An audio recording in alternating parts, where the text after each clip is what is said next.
Assalamualaikum warahmatullahi wabarakatuh. Halo, jumpa lagi bersama saya Bahtiar Movie dalam channel 1000 Jalan.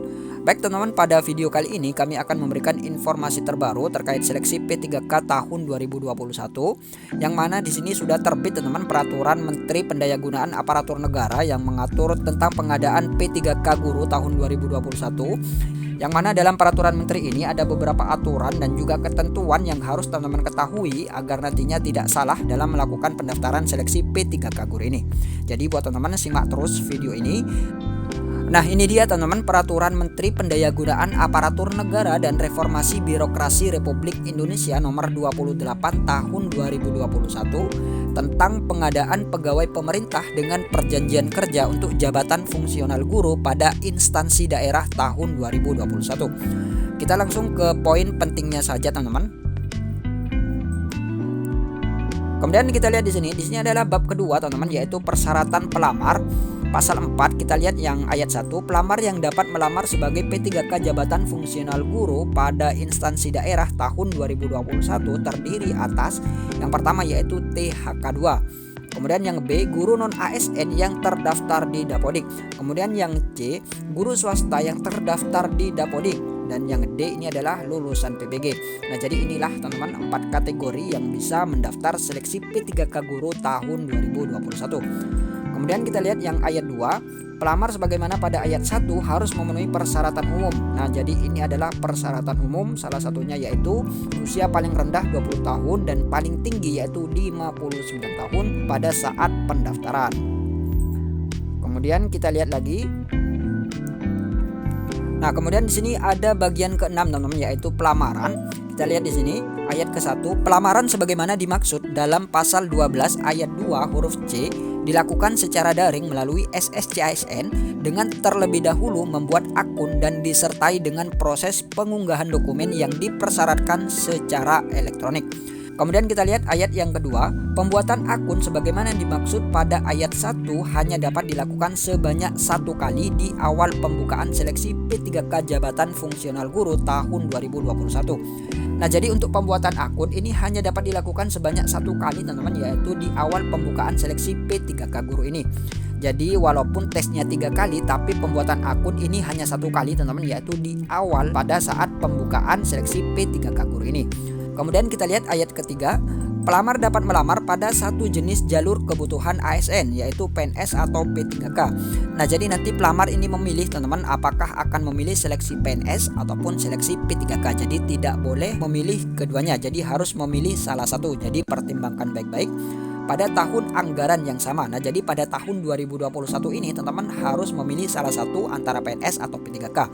Kemudian kita lihat ayat keempat, pelamar sebagaimana dimaksud pada ayat 3 hanya dapat melamar pada satu instansi dan satu kebutuhan jabatan. Nah, jadi pelamar ini hanya dapat memilih satu instansi dan satu kebutuhan jabatan.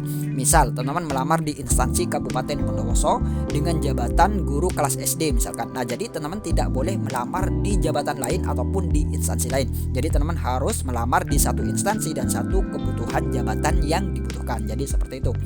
Kemudian kita lihat ayat 5, dalam hal pelamar sebagaimana dimaksud pada ayat 3 diketahui melamar yang A, lebih dari satu instansi dan atau satu jenis jabatan dan atau jenis jalur kebutuhan PNS atau menggunakan 2 nomor identitas kependudukan yang berbeda yang bersangkutan dianggap gugur dan atau dapat dikenakan sanksi sesuai ketentuan peraturan perundang-undangan.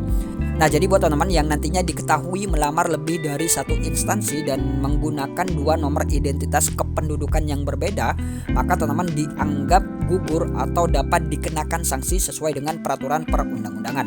Nah, jadi ini perhatikan baik-baik teman-teman, jangan sampai melamar lebih dari satu instansi karena ini nantinya akan bermasalah di kemudian hari dan juga teman-teman bisa dikenakan sanksi sesuai dengan peraturan perundang-undangan. Kemudian kita lihat pasal 18 ayat 1, pelamar yang telah memiliki akun sebagaimana dimaksud dalam pasal 17 ayat 2 dapat melakukan pemilihan kebutuhan P3K jabatan fungsional guru P3K tahun 2021 pada SSCASN.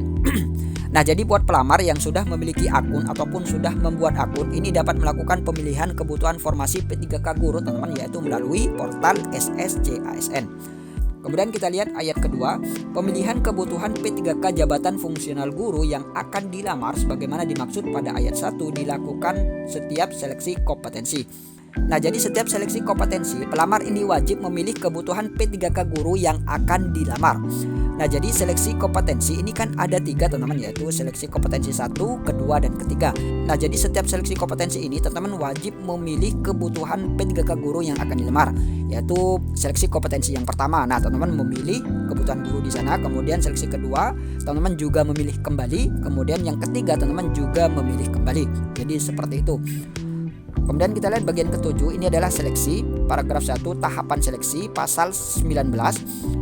Seleksi pengadaan P3K jabatan fungsional guru tahun 2021 sebagaimana dimaksud dalam pasal 12 ayat 2 huruf D terdiri atas 2 tahap, yaitu yang A seleksi administrasi, yang B yaitu seleksi kompetensi.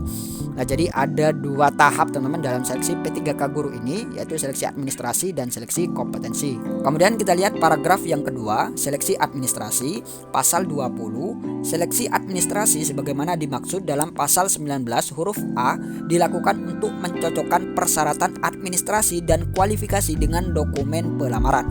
Kemudian kita lihat ayat 2, seleksi administrasi sebagaimana pada ayat 1 dilakukan oleh panitia penyelenggara seleksi. Kemudian pasal 21 ayat 1, dalam hal dokumen pelamaran sebagaimana dimaksud dalam pasal 20 ayat 1 tidak memenuhi persyaratan administrasi, pelamar dinyatakan tidak lulus seleksi administrasi. Nah, jadi ini yang sudah kami sebutkan di awal teman-teman. Apabila dokumen yang teman-teman unggah ini tidak memenuhi persyaratan administrasi, maka teman-teman dinyatakan tidak lolos seleksi administrasi, dan artinya teman-teman tidak bisa mengikuti ujian seleksi kompetensi P3K. Jadi seperti itu. Kemudian ayat kedua, panitia penyelenggara seleksi harus mengumumkan hasil seleksi administrasi secara terbuka. Kemudian ayat yang ketiga, pelamar yang telah diumumkan lulus seleksi administrasi sebagaimana dimaksud pada ayat 2 mengikuti seleksi kompetensi. Kemudian ayat 4, seleksi administrasi sebagaimana dimaksud dalam pasal 19 huruf A dilakukan 1 kali untuk semua pelamar saat pelamaran. Nah, jadi seleksi administrasi ini hanya dilakukan 1 kali teman-teman untuk semua pelamar saat pelamaran. Nah, jadi pada saat tes kedua dan tes ketiga nanti teman-teman tidak perlu lagi mengunggah dokumen yang diperlukan. Jadi hanya memilih formasi saja. Jadi seperti itu. Jadi dilakukan di awal untuk seleksi administrasi ini. Kemudian paragraf yang ketiga, masa sanggah hasil seleksi administrasi.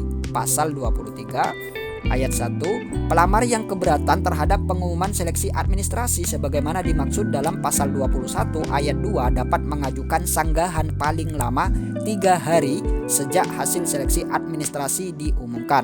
Nah, jadi buat teman-teman yang dinyatakan tidak lolos seleksi administrasi nantinya, teman-teman bisa mengajukan sanggahan yaitu paling lama 3 hari sejak hasil seleksi administrasi ini diumumkan. Kemudian ayat 2, sanggahan sebagaimana dimaksud pada ayat 1 diajukan melalui SSCASN. Nah, jadi untuk sanggahan ini diajukan melalui portal SSCASN teman-teman, yang mana nanti teman-teman login kembali masuk ke akun masing-masing, dan di sana sudah ada pengumuman teman-teman apakah teman-teman dinyatakan lolos seleksi administrasi atau tidak. Dan apabila teman-teman dinyatakan tidak lolos seleksi administrasi, maka di sana akan ada menu untuk mengajukan sanggahan ini teman-teman. Nah, teman-teman mengajukan sanggahan melalui portal SSCASN tersebut. Jadi seperti itu.